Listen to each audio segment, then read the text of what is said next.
WhatsApp guys welcome to our YouTube channel and a new video. तो भाई आज हम बात करने वाले हैं कि कैसे म्यूचुअल फंड डिस्ट्रीब्यूटर ज़्यादा होशियारी दिखाते हैं और आप रह जाते हैं पीछे। आज हम बात करने वाले हैं कि कैसे जो म्यूचुअल फंड डिस्ट्रीब्यूटर का जो रोल था, जो इम्पोर्टेंट रोल था, अब वो धीरे धीरे ख़त्म होता जा रहा है with the help of digitalisation. तो अगर देखा जाए तो टोटल अगर हम सर्च करें और हम देखें कि म्यूचुअल फंड जो है वो गांव-गांव, शहर-शहर, छोटे शहर खासकर टियर 2 टियर 3 सिटीज़ में कैसे पहुँचे हैं, इसमें बहुत बड़ा योगदान उन म्यूचुअल फंड डिस्ट्रीब्यूटर्स का है जिन्होंने जाके गांव-गांव लोगों को ये अवेयरनेस दी। उन्होंने जाके लोगों तक पहुँचाया ये पैगाम कि भाई म्यूचुअल फंड में आप पैसे लगाइए, इतना रिस्की नहीं है। क्योंकि और ये म्यूचुअल फंड डिस्ट्रीब्यूटर जो जो भी हुआ करते थे, ये ऐसा नहीं है कि म्यूचुअल फंड डिस्ट्रीब्यूटर नए हैं। ये पहले डाक खाने की जो स्कीम्स होती थी उसके थ्रू लोगों का पैसा इन्वेस्ट करवाते थे, और डाक खाने से जितनी भी किताबें चलती थी पहले, किसान विकास पत्र और एनएससी नेशनल सेविंग स्कीम और जितनी भी स्कीम्स थी जिसमें लोग पैसे लगाते थे और 7-8% तक इंटरेस्ट रेट, 8%, 8.5% तक इंटरेस्ट रेट मिलता था इनको। तो जो भी लोग इसमें इन्वेस्ट करते थे उसमें ये लोगों का पैसा लगवाते थे। और डाक खाना और जो भी पोस्ट ऑफिस जिसको हम कहते हैं, या फिर एलआईसी जो है, तो कंपनी इनको बहुत ही मोटा चंक प्रॉफिट दिया करती थी और इंसेंटिव देते थे, जो कि ये बहुत सारे लोगों का पैसा लेके आते थे और अपनी एलआईसीज़ में और पोस्ट ऑफिस की किताबों में लगवाते थे। इससे क्या होता था, सरकार के पास बहुत मोटा पैसा आ जाता था और 8% पे सरकार इनको पैसे दे देती थी। लोगों को रिस्क एवर्स था, लोगों को सेफ्टी थी कि भाई ज़्यादा पैसा लगाना ही पड़ेगा, मतलब कोई बात का डर नहीं है, और और सरकार की गारंटी है। एट द सेम टाइम उनको ये फ़ायदा था कि म्यूचुअल फंड डिस्ट्रीब्यूटर को अपना अच्छा एक कमीशन मिल जाता था। अब क्या हुआ है, रिसेंटली देखा जाए तो म्यूचुअल फंड डिस्ट्रीब्यूटर्स का जो जो रोल है वो धीरे धीरे ख़त्म हो जाएगा, क्योंकि with the help of digitalisation हम और आप जैसे लोग फ़ोन के माध्यम से सुन पा रहे हैं एक दूसरे को। तो उससे क्या हो रहा है कि लोग ज़्यादातर अवेयर हो गए हैं, बहुत ज़्यादा नॉलेज मिल रही है लोगों को। इनफैक्ट रेगुलर जो डिस्ट्रीब्यूटर्स के थ्रू जो रेगुलर जो प्लान मिलते थे डिस्ट्रीब्यूटर्स के थ्रू, अब वो लोग डायरेक्ट में शिफ्ट होते आ रहे हैं, क्योंकि अवेयरनेस होती आ रही है। मैंने पहले भी अपनी वीडियो में बताया कि हमेशा आपको पता होना चाहिए कि आपका जो भी प्लान है, जो भी आपका वो है, क्या कहते हैं, म्यूचुअल फंड, वो डायरेक्ट है या इनडायरेक्ट, ये आपको पता होना चाहिए। क्योंकि जो डायरेक्ट म्यूचुअल फंड्स हैं वो डिस्ट्रीब्यूटर के थ्रू नहीं होते हैं, वो आप डायरेक्ट लेते हो, और जो रेगुलर म्यूचुअल फंड्स हैं वही डिस्ट्रीब्यूटर के थ्रू होते हैं। अगर आप बैंक जाते हैं और बैंक में जाके कहते हैं मुझे म्यूचुअल फंड चाहिए, फॉर एग्जांपल आप एक्सिस बैंक गए, तो वो जाते हैं कि वो हर बैंक में जब भी आप जाते हैं, इनफैक्ट आप अपने काम से भी जाइए, तो वो हमेशा एक कोशिश ज़रूर करते हैं पुश करने की कि भैया जाओ, भैया बैंक में म्यूचुअल फंड ले लो, या फिर वो एक अपना नया एनएफओ आया है इसमें पैसा लगा दो। NFO is also a kind of mutual fund, बस ये है कि नई offering, it's almost like IPO. जैसे एनएफओ, जैसे आईपीओ आता है, आईपीओ है इनिशियल पब्लिक ऑफरिंग। तो इसमें क्या होता है कि वो कहते हैं हम देखो, हम सस्ते मार्केट में जिस रेट पे हम लिस्ट करेंगे अपना स्टॉक, उससे हम सस्ते दामों पे आपको दे देंगे बाहर, और हमारा स्टॉक तो महंगा प्राइस पे लिस्ट होगा, तो आपको मुनाफा हो जाएगा। जैसे ही आप मार्केट में लिस्ट होगा, आप बेच देना, आपको प्रॉफिट हो जाएगा। पर उसमें हो सकता है वहाँ से गिर जाए, या उस पर लिस्ट होने के बाद पिटाई हो जाए स्टॉक की, तो आपको लॉस भी हो सकता है। पर तब भी ये जो गेम था आईपीओ का, बहुत सारे लोगों ने खेला। इनफैक्ट हर्षद मेहता के टाइम पे भी बहुत सारे लोगों ने खेला। तो ये चलता रहा और आज भी चलता है, बहुत लोग करते हैं, यही काम करते हैं। इसके अलावा जो म्यूचुअल फंड है वो एनएफओज होते हैं, उनको एनएफओ कहते हैं, मतलब कि initial public offering by mutual fund basically. तो अगर एनएफओ देखें तो आप एनएफओ में जब आप इन्वेस्ट करते हैं, और आपको जब भी आप बैंक जाते हो तो बैंक में वो बोलता है, बैंक का मैनेजर आपको म्यूचुअल फंड में इन्वेस्ट कर दो, हमारे म्यूचुअल फंड में इन्वेस्ट कर दो, तो भाई वो भी आपको एक रेगुलर फंड देते हैं। वो म्यूचुअल फंड वही सेम म्यूचुअल फंड है जो आपको म्यूचुअल फंड डिस्ट्रीब्यूटर घर पे आके देता है, बस जो उसका कमीशन है, जो कट है, जो बैंक का मैनेजर को मिल रहा है, वो अब म्यूचुअल फंड डिस्ट्रीब्यूटर को मिलता है। दैट्स इट, इतना ही सा ही फ़र्क है, राइट। तो म्यूचुअल फंड डिस्ट्रीब्यूटर की जगह जो बैंक का मैनेजर है उसको इंसेंटिव मिल जाता है, या फिर जो बेच रहा है आपको जो म्यूचुअल फंड है उसको इंसेंटिव मिल जाता है। अब सवाल सबसे इम्पॉर्टेंट ये आता है कि क्या म्यूचुअल फंड लेना बेवकूफ़ी है या होशियारी है, कौन सा लें कौन सा नहीं लें। तो यार देखो, मैं हमेशा ये कहता हूँ कि पहला जो स्टेप होना चाहिए आपका इन्वेस्टमेंट की तरफ, वो हमेशा म्यूचुअल फंड होना चाहिए। You should not never directly invest in stocks, क्योंकि इन्वेस्टमेंट स्टॉक्स में जो अप एंड डाउन होता है, जो हाई एंड लोज होते हैं, वो इनफैक्ट वोलेटिलिटी जो मार्केट की होती है उससे लोग घबरा जाते हैं। पर म्यूचुअल फंड्स में आप देखोगे तो वोलेटिलिटी कम होती है। अगर मार्केट बहुत तेज़ गिरा तो आपका पोर्टफोलियो 2-4% गिर जाएगा, बहुत ज़्यादा भाग गया तो आपका 2-4% ऊपर भाग जाएगा। पर ऐसा नहीं होगा कि एक दिन में 5% 10% पोर्टफोलियो में एक दिन में आपके हो रहा है। म्यूचुअल फंड्स में स्टॉक्स में बिल्कुल ये संभावना है। तो आपको कभी भी ये नहीं करना चाहिए। आपको पहला स्टेप तो म्यूचुअल फंड ही लेना चाहिए। अब पहला स्टेप आप क्या कर सकते हैं? अब पहला स्टेप तो आपने म्यूचुअल फंड डिसाइड कर लिया कि म्यूचुअल फंड लेना है। अब आपको रेगुलर लेना है या इरेगुलर लेना है? इसके लिए मेरे हिसाब से आपको ज़्यादा कॉन्फिडेंस तब आता है जब आप बैंक के थ्रू लेते हैं। तो आप जाके पहला फंड, रेगुलर फंड बैंक के थ्रू ले लीजिए, राइट। बैंक के थ्रू पहला रेगुलर फंड आप ले लीजिए। इससे आपको कॉन्फिडेंस आएगा। आप फ़ोन में इंस्टॉल कर लेंगे उस ऐप को, आपकी हर महीने एसआईपी करती रहेगी उस म्यूचुअल फंड में। और जब एसआईपी करती रहेगी तो आपको सुकून मिलेगा कि हाँ भाई, मेरा पैसा इन्वेस्ट हो रहा है राइट टाइम पे। ठीक है, ये हो रहा है, अब कम हो रहा है, अब ज़्यादा हो रहा है। तो आप मार्केट की वॉलेटिलिटी के साथ साथ उसको ट्रैक भी कर पाते हैं। तो आपको ये देखते देखते 1 महीना, 6 महीना, 1 साल जब गुजर जाए एसआईपी करते करते, और आपको थोड़ा सा पता चलने लगे कि अरे यार, गिरता भी है पर वापस भी आता है, तो ये जो मार्केट का बिहेवियर है इससे तो आप थोड़े सा वास्तविक हो जाओ, थोड़ा सा आप हैबिचुअल हो जाओ।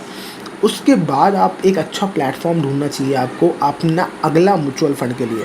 फॉर एग्जांपल, आपको 4 म्यूचुअल फंड खरीदने या 3 म्यूचुअल फंड खरीदने या 2 खरीदने, तो आप पहला तो आप बैंक के थ्रू ले लें, जिससे कि आपको थोड़ा कॉन्फिडेंस है। उसके बाद जब आप म्यूचुअल फंड देखेंगे अपने फ़ोन में, रोज़ ऐप में ऊपर नीचे जाते हुए, हर दिन मूवमेंट ऊपर नीचे हो रही है ऐप में, जब आप देखते रहेंगे तो आप थोड़े से हैबिचुअल हो जाएंगे। फिर आप सर्च करिए कि कौन सा म्यूचुअल फंड हम खरीदें जो हम रेगुलर ले सकते हैं, जो हम डायरेक्ट ले सकते हैं। सॉरी, रेगुलर तो आपके पास है ही, कौन सा म्यूचुअल फंड हम डायरेक्ट ले सकते हैं। तो आप ढूंढिए ज़ीरोधा, ग्रो, कौन से प्लेटफॉर्म आपको ज़्यादा कंफर्टेबल लगता है। मैं किसी को भी इंडोर्स नहीं कर रहा हूँ, मैं बोल रहा हूँ कौन सा प्लेटफॉर्म आपको ज़्यादा कंफर्टेबल लगता है। आप स्टॉक्स, जिसका भी प्लेटफॉर्म आपको ज़्यादा कंफर्टेबल लगे, जहाँ आपको समझ में ज़्यादा आए, जहाँ आपको क्लियर लगे देखने में, आप उसके थ्रू म्यूचुअल फंड अब अगला लीजिए। अब इसमें फ़ायदा क्या होगा, जो आप अगला म्यूचुअल फंड लोगे वो भी आपके ये सेम म्यूचुअल फंड की तरह काम करेगा। उसके लिए आपके पास एक अलग ऐप आ जाएगी, उस प्लेटफॉर्म की ऐप आ जाएगी, जिससे आप ट्रेड कर सकते हो या म्यूचुअल फंड खरीद सकते हो। फॉर एग्जांपल ज़ीरोधा, एग्जांपल के लिए ले रहा हूँ मैं, ज़ीरोधा मान लेते हैं। ज़ीरोधा में आपने ऐप कर लिया, अब आपके पास 2 अकाउंट हो गए, 2 म्यूचुअल फंड हो गए। एक तो आपने वो म्यूचुअल फंड हो गया आपके पास जो आपने पहले लिया था, तो वो बैंक के ऐप में पड़ा हुआ है, वो आप देख रहे हो। एक और म्यूचुअल फंड जो अभी नया आया है वो आपका आ गया है ब्रोकर के थ्रू। अब ब्रोकर के थ्रू जब आपके पास जब ब्रोकर के थ्रू आपके पास म्यूचुअल फंड आ गया, तो अब आप क्या कर सकते हैं? अब आप ये कर सकते हैं कि म्यूचुअल फंड के थ्रू जो ब्रोकर के थ्रू म्यूचुअल फंड आया, अब उसको ट्रैक करिए।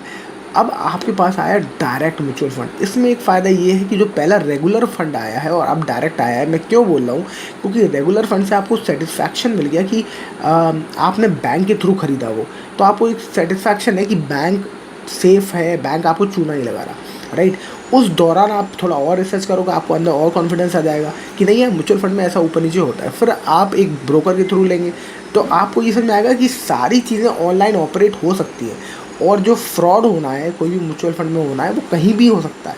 हमें लगता है कि ऑनलाइन जो कंपनीज हैं वो फ्रॉड कर सकती हैं, पर ऐसा नहीं है। म्यूचुअल फंड में तो आपकी जो डिजिटल कंपनी के अलावा जो बैंक्स हैं वो भी कुछ गड़बड़ हो सकता है अगर म्यूचुअल फंड में हो जाए, पर इतना जनरली गड़बड़ होता नहीं है।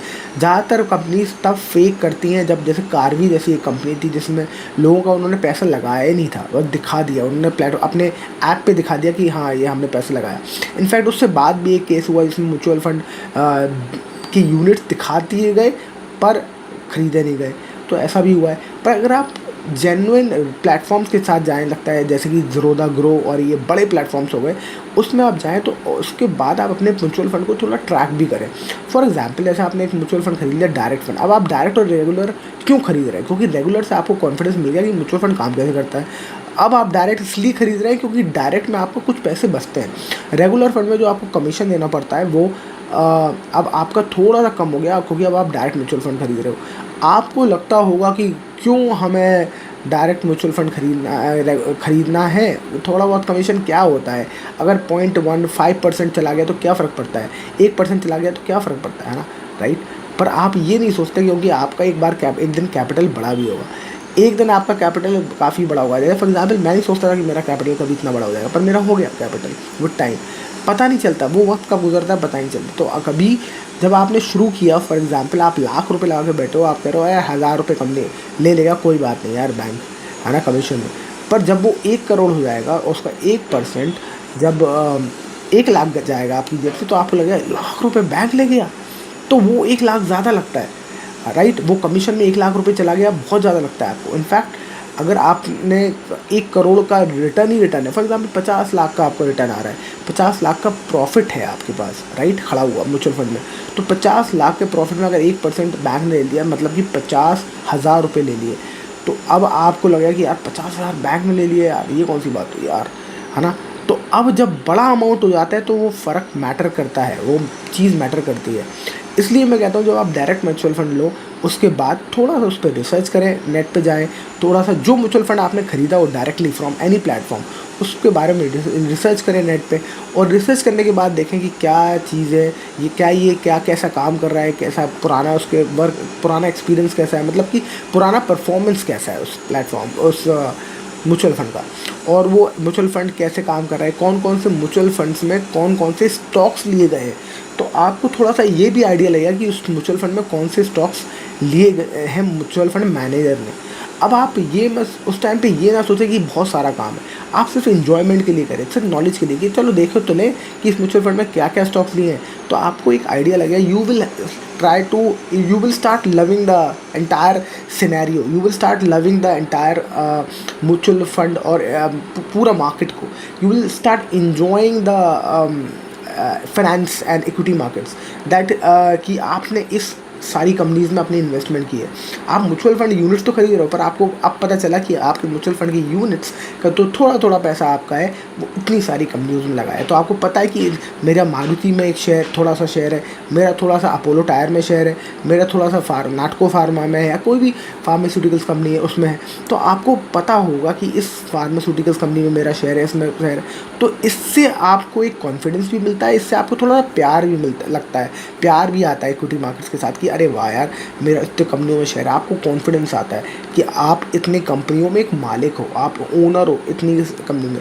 थोड़ा थोड़ा ही सही, बहुत कम शेयर है आपका उस कंपनी में, पर you will get a feeling of that you are owning those companies which is fabulous.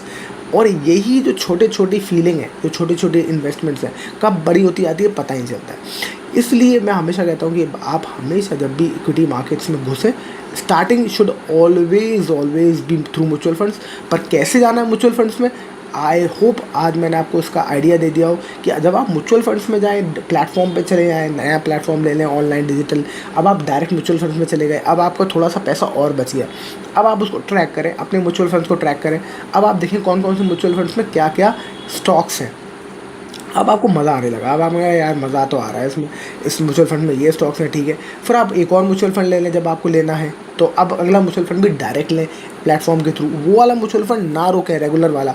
अक्सर लोग करते हैं क्या कि वो रेगुलर म्यूचुअल फंड तो पहला बैंक के थ्रू लिया आपने, अब आप उसको बंद कर दोगे, पर उसको बंद कभी ना करें, क्योंकि वो पहला म्यूचुअल फंड है जिसने आपको कॉन्फिडेंस दिया था, आपकी इन्वेस्टमेंट जर्नी को स्टार्ट किया था। वो सबसे पुराना भी होगा और सबसे लंबा चलेगा, क्योंकि आपने सबसे पहले लिया था, वो सबसे ज़्यादा चलेगा। याद रखिए, जो पैसा है, चार्ली मंगर ने बोला है, जो पैसा है वो बनता है ना कि खरीदने में और ना कि बेचने में, पैसा बनता है वेट करने में। तो वो उसके लिए वेट करिए, उसको आपको निकालना नहीं है, आपको सिर्फ डले रहने देना है। थोड़ा सा अगर उसमें इन्वेस्टमेंट जा रहा है, रेगुलर फंड में थोड़ा पैसा जा रहा है, जाने दीजिए। That will give you confidence कि वो एक म्यूचुअल फंड आपके पास पड़ा हुआ है, वो आपका पहला इन्वेस्टमेंट है, और वो उसमें थोड़ा बहुत जाने दीजिए। पर आगे के लिए अब जो बड़े इन्वेस्टमेंट करें आप, उसमें ज़्यादा स्मार्टली डायरेक्ट म्यूचुअल फंड्स की तरफ जाएँ। आप उसको भी ना रोकें, क्योंकि वो आपको बहुत सारा कॉन्फिडेंस और बहुत सारी क्या कहते हैं, यादें देता है आपको कि how you started, from where you started. तो मुझे लगता है मेरे जो म्यूचुअल फंड्स हैं वो आज भी बरकरार हैं, वो चल रहे हैं, अपने डिस्ट्रीब्यूटर के थ्रू ही चल रहे हैं। मैंने कभी उनको बंद नहीं किया, कुछ बंद करे, मैंने बहुत ज़्यादा ले लिए थे तो मैंने बंद कर दिए, क्योंकि पर वो कुछ म्यूचुअल फंड मेरे अभी भी अपने डिस्ट्रीब्यूटर के थ्रू चल रहे हैं। 2-2 हज़ार की SIPs हैं, पर वो चल रही हैं आज भी। 4,000 की SIPs मेरी, 2-2 हज़ार की अलग अलग, और उनको मैंने कभी बंद नहीं किया, अब मैं बंद करना चाहता भी नहीं। तो थोड़ा बहुत रेगुलर में जाए कोई बात नहीं, पर आगे मैं चाहता हूँ कि अब मैं डायरेक्ट कर रहा हूँ, अब मैं स्टॉक्स में करता हूँ, मैं ऑप्शंस करता हूँ, तो मैं उस तरफ चला गया हूँ। तो मुझे ये कॉन्फिडेंस है कि हाँ, वो जो है पैसा इकट्ठा हो रहा है, वो गुल्लक की तरह इकट्ठा हो रहा है और वो बड़ा होता जा रहा है पैसा, जो मेरा डिस्ट्रीब्यूटर के थ्रू लिया गया था। और इनफैक्ट सबसे अच्छी बात ये है कि जितना वो पुराना होता जाएगा, उसमें कंपाउंडिंग करके वो उतना ही उसका अमाउंट जो है वो बड़ा होता जाएगा। तो ये बहुत इंपॉर्टेंट है। और आई होप उसके बाद जब आप ये भी कर लें, आप डायरेक्ट म्यूचुअल फंड्स में भी ले लें, अब आपको ये भी पता है कि इस म्यूचुअल फंड्स में ये शेयर्स हैं, फिर आप क्या कर सकते हैं, फिर आप जब इतना कॉन्फिडेंस आ जाए तो ज़रूर आप जाके अब स्टॉक्स खरीद सकते हैं। आप स्टॉक्स को एनालाइज करिए और आप स्टॉक्स में भी आप जब काफ़ी स्टॉक्स खरीद लेते हैं 10, 15, 20, तो आप अपना एक तरीके से खुद का एक म्यूचुअल फंड बना लेते हैं जो आपको हेल्प करता है स्टॉक आइडेंटिफाई करने में, आगे बढ़ने में। और अब आप सोच सकते हैं कि हाँ भाई, स्टॉक्स जब आप डायरेक्ट खरीदते हैं तो एक फ़ायदा ये हो गया कि अब जो थोड़ा सा भी एक्सपेंस रेशियोज थे, मतलब कि आपके म्यूचुअल फंड को मैनेज करने के थोड़े बहुत भी आप पैसे दे रहे थे, अब आप वो भी नहीं दे रहे, अब आप खुद डायरेक्ट स्टॉक्स खरीद रहे हो। और जब डायरेक्ट स्टॉक्स खरीदोगे आप, तो आपको और खुशी होगी आपको, क्योंकि डायरेक्ट आपको कंपनी में ओनरशिप मिलेगी। आपको डायरेक्ट कंपनी से मेल आएगा कि आपके पास ये इतने स्टॉक्स हैं, आपको कॉन्फ्रेंस मीटिंग के लिए बुलाया जाएगा, तो you will feel more happy, right. और जब आप कॉन्फ्रेंस मीटिंग आएगी, फिर आपको डिविडेंड आएगा, 50 रुपये, 10 रुपये ऐसे डिविडेंड आएगा आपके अकाउंट में डायरेक्ट, तो आपको और खुशी होगी। तो ये आप ऐसे जर्नी को अपने चलाते हैं जब आपको इसके बारे में और पता चल जाए, और डिटेल में आप समझ में आ जाए आपको स्टॉक्स कैसे काम करते हैं, मूवमेंट कैसे काम करते हैं, फिर आप ऑप्शंस की तरफ देखें। जब आप बहुत स्मार्ट हो जाए और जब आपका कैपिटल ठीक ठाक 10, 15, 20, 50 लाख हो जाए, तब आप ऑप्शंस की तरफ देख सकते हैं, समझ सकते हैं। पर मेरे हिसाब से ट्रेड आपको 1 करोड़ के आसपास ही करना चाहिए ऑप्शंस में, उससे पहले 50 के नीचे तो बिल्कुल नहीं करना चाहिए। तो खैर, वो बहुत लंबी जर्नी है, वो आगे की बात है, but this is how you start investing as a beginner in mutual funds, right. तो आई होप इस वीडियो से आपको बहुत कुछ मज़ा आया और समझ में आया कि how you should start, how you should begin. And I wish कि आपकी म्यूचुअल फंड की जर्नी बहुत ही बढ़िया जर्नी हो और इसके थ्रू आप काफ़ी बड़ा पोर्टफोलियो अपना एक दिन जरूर बनाएं। That's it for this video. I hope you like the video. Like, share and subscribe. I will see you in the next video. Thank you so much for watching. Bye bye.